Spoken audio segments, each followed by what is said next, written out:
Hi, everybody. I'm Mike Nelson. Thanks for tuning in. Well, we've made it past snow season for the most part. And this is the final tally in Denver. We didn't have any in September, just a trace in October, November, and almost all of December. It wasn't until the last couple of days we started to pick up snow. Then Mother Nature cranked up the snow machine, cutting it off a bit in April, but in May, that late storm brought us 2.3 inches. So season to date was 49.4 inches, and that's a little bit below the long-term average for Denver. And we are seeing that snow melt out quickly now as we get into the late spring, early summer season. And over the course of the last few decades, since 1982, we're seeing that snowpack going away faster in the spring season because the springtime is getting warmer with climate change. Now let's get on to June extremes. It has snowed in June on a couple of occasions. Doesn't happen very often, and the most we ever had was 0.4 inches early in June of 1919. The driest June ever was in 1890 with just a trace of rain, and the wettest was also back in the 1800s. 1882 saw nearly 5 inches of rain. On average, we get a little less than 2 inches of rain during the month of June. Now, the extremes in June in Colorado, the mountains still get snow. They get snow every month of the year. June often brings severe thunderstorms, hail, and tornadoes, so you got to be ready for a wild ride. This is one of our most severe months of the year. Here are some of the extremes in terms of temperature. We've hit 105 three times in June. In 2012, on both the 25th and 26th, and more recently in 2018 on June 28th. That's also tied for the all-time hottest temperature on any day in the summer in Denver.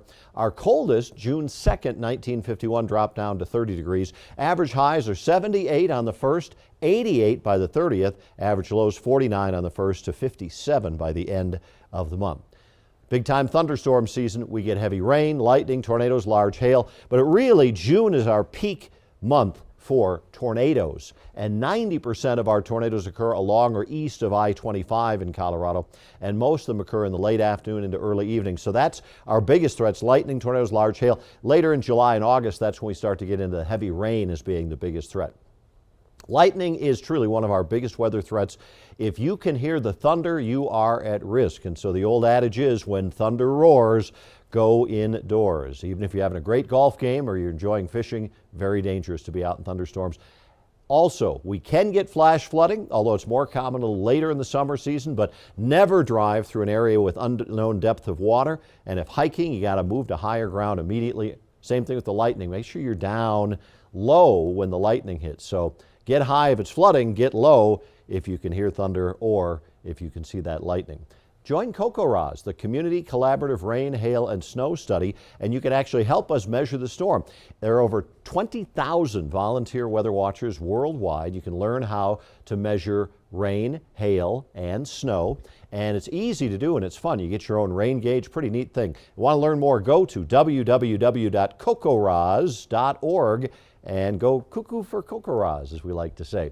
La Nina is going to continue, it looks like, for much of the summer. That is cooler water in the Pacific, and it tends to change the jet stream flow, coming in more from the northwest to the southeast. That brings us the windy conditions we've had earlier this spring, and it also tends to zip those cold fronts through pretty quickly. And so you can go from a day like we did in late May when it was almost 90 to much colder with rain and snow on these fast-moving cold fronts.